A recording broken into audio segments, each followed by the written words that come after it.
Olá, meus queridos, bem-vindos a mais uma videoaula e essa tem por título Sistema Sensorial e Nervoso.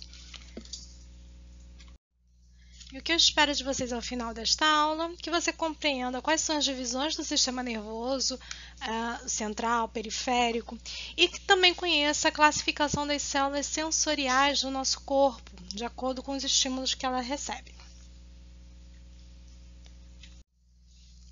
Então, vamos começar a falar sobre o sistema nervoso. O sistema nervoso, assim, juntamente com o sistema endócrino, ele vai organizar as atividades do nosso corpo. Então, ele vai comandar, incentivar ou inibir determinadas funções. Enquanto o sistema hormonal, o sistema endócrino, ele necessita de um tempo maior para gerar resposta, porque a glândula produz o hormônio, ele caminha para a circulação até chegar ao alvo. No sistema nervoso, essa informação é muito mais rápida, porque ela é transmitida por impulsos nervosos. O que é isso? É uma propagação do potencial de ação ao longo do neurônio. Então, esse impulso ocorre de forma geral em um único sentido desse neurônio. Quem é o neurônio? É essa célula que você está vendo aí. Existem vários formatos, mas esse é o formato mais padrão desse neurônio. Então, essa célula que é responsável no nosso sistema nervoso por gerar esse impulso elétrico e transmitir ao longo de uma grande cadeia. Essa parte mais externa que a gente chama de dendritos. Aqui é o corpo celular, o axônio, que está revestido pela bainha de mielina, que tem essas célulazinhas aqui. O axônio é essa estrutura bem aqui no meio, tá bom? E a parte final, que é a terminação do axônio, tá? Então, esses são os constituintes de uma célula nervosa. Essa aqui é um modelo básico, existem outros formatos de célula nervosa, mas a gente não vai entrar em tantos detalhes assim. Bem, então esse impulso é gerado na célula quando ela recebe o estímulo, então ela recebe um estímulo do meio, do que quer seja, e ela gera um impulso que vai passando ao longo do seu corpo até o final, até a terminação. Daqui, ela necessita passar a informação adiante.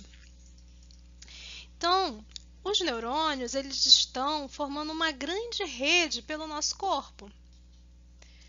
Então, um neurônio vai se comunicar com outro neurônio, onde a terminação do axônio vai encontrar o dendrito de outro axônio. Mas perceba que eles não se encostam, eles não se juntam. O que acontece é uma aproximação. E o neurônio vai transmitir para o outro o que a gente chama de neurotransmissores. Está vendo essas bolinhas aqui? Então, aqui é como se fosse a terminação de um neurônio e aqui o dendrito de outro. Então, esse aqui vai formar neurotransmissores que vão sair de um neurônio e vão encaminhar para o outro que vai receber o estímulo e assim propagar esse estímulo ao longo de todo o seu corpo. Essa região de comunicação aqui entre um dendrito e um terminal do axônio é chamada de sinapse nervosa, ou só sinapse. E ela pode ocorrer também, por exemplo, da terminação de um neurônio e um músculo, para poder fazer a comunicação com o músculo. Algumas vezes pode ser entre axônio e axônio, mas são mais raras. As sinapses mais comuns do nosso corpo são de uma terminação para outro dendrito, ou então diretamente aonde se quer alcançar, no músculo em que ele está ligado, por exemplo. E nesse momento é chamada de sinapse neuromuscular. Esse tipo de sinapse, que a gente chama de sinapse química, que é com os neurotransmissores, são as mais comuns. Existe também as sinapses elétricas entre os neurônios, mas elas são bem mais raras. Nos vertebrados, elas vão ocorrer em regiões do sistema nervoso central relacionadas ao movimento, rápidos e repetitivos. Então, são mais raras de acontecer no nosso corpo. Ela, em sua maioria, é uma sinapse química, ou seja, tem a produção dos neurotransmissores. O sistema nervoso é bem amplo, então ele é dividido em duas partes. A primeira delas a gente chama de sistema nervoso central, que vai ser constituída basicamente pelo encéfalo, que é isso tudo aqui, e pela medula espinhal, que está passando aqui por dentro da coluna vertebral, tudo bem? O encéfalo ele tem diversas partes nele, né? A gente costuma chamar tudo de cérebro, mas cérebro é uma parte de todo esse conjunto que fica abrigado na nossa caixa craniana. Nós vamos ter o cérebro aqui com a massa branca e a massa cinzenta, mas dentro também nós temos o cerebelo, tá?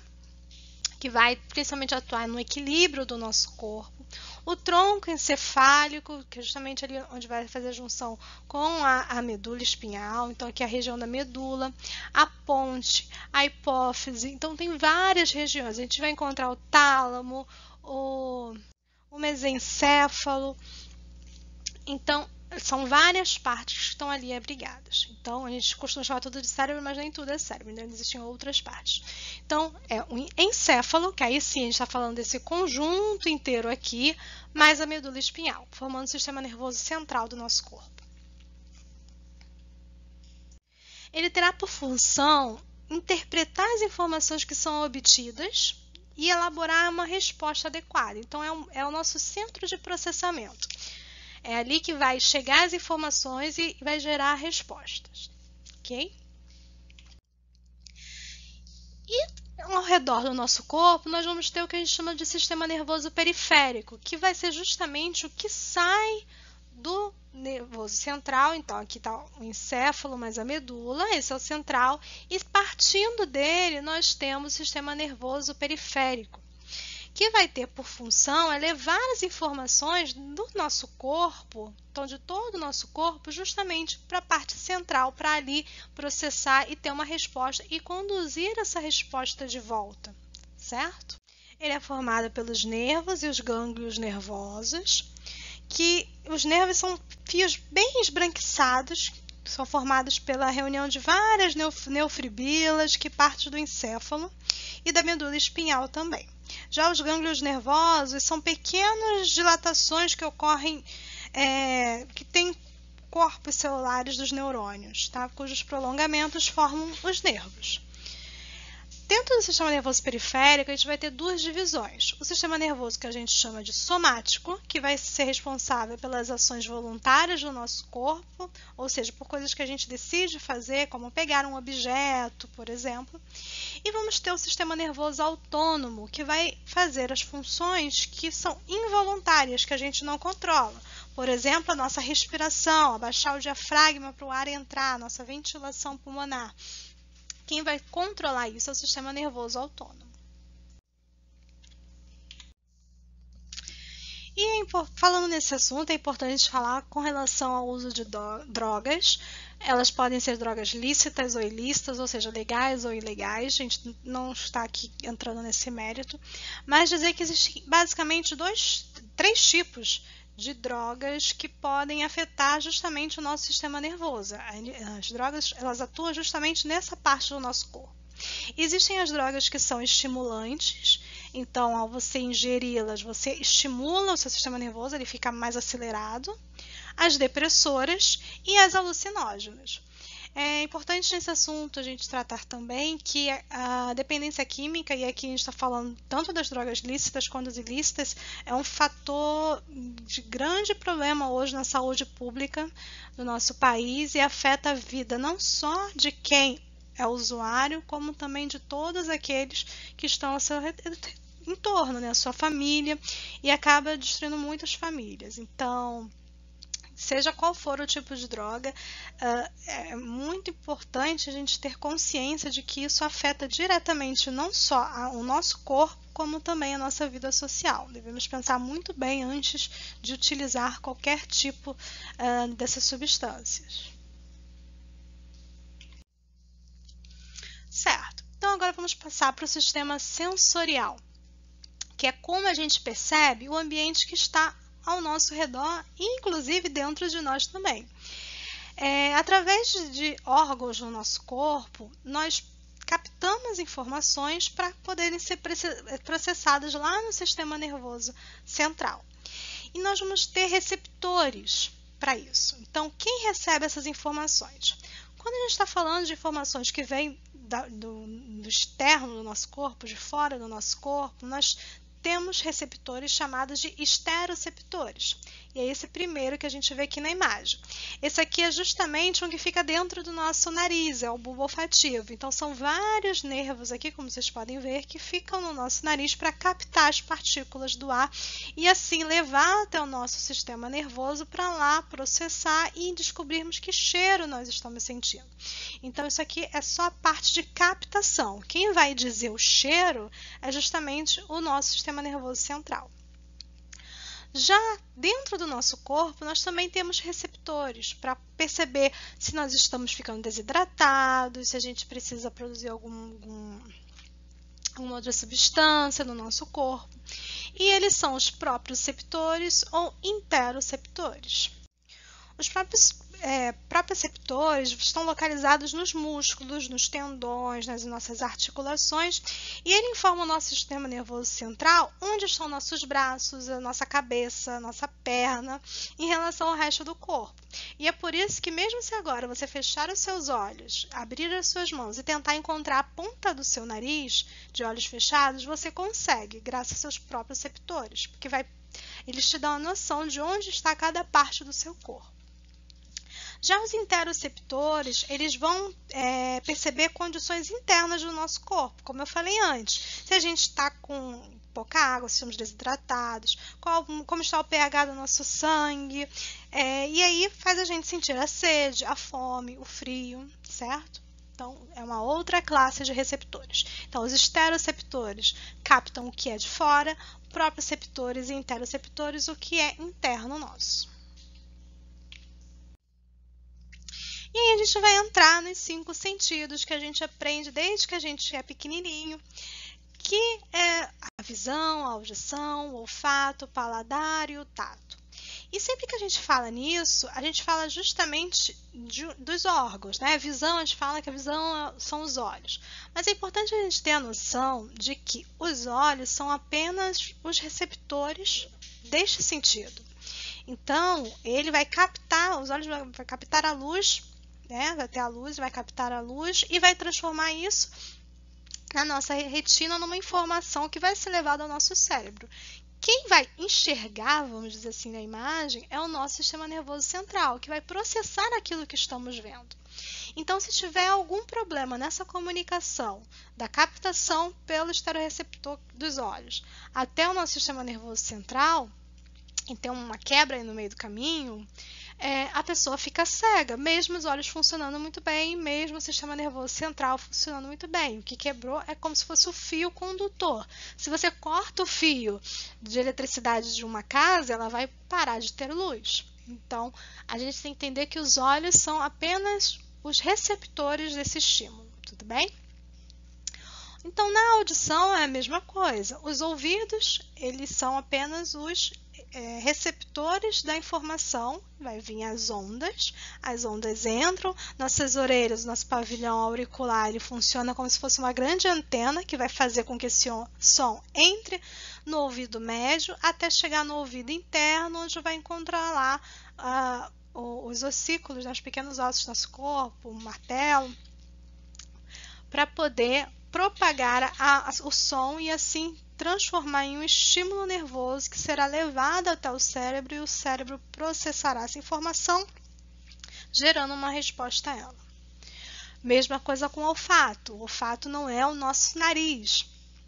Como a gente viu lá na imagem anterior, aqui está o bulbo olfatório, que vai receber, então, partículazinhas que estão no ar, vão captar essas partículas e levar a mensagem ao nosso sistema nervoso central, que processará e gerará uma resposta. E a gente vai ver se é alguma coisa cheirosa, se não é, graças ao nosso sistema nervoso central. Mesma coisa com o paladar. Então, a nossa língua, as papilas gustativas da nossa língua são apenas os receptores da informação.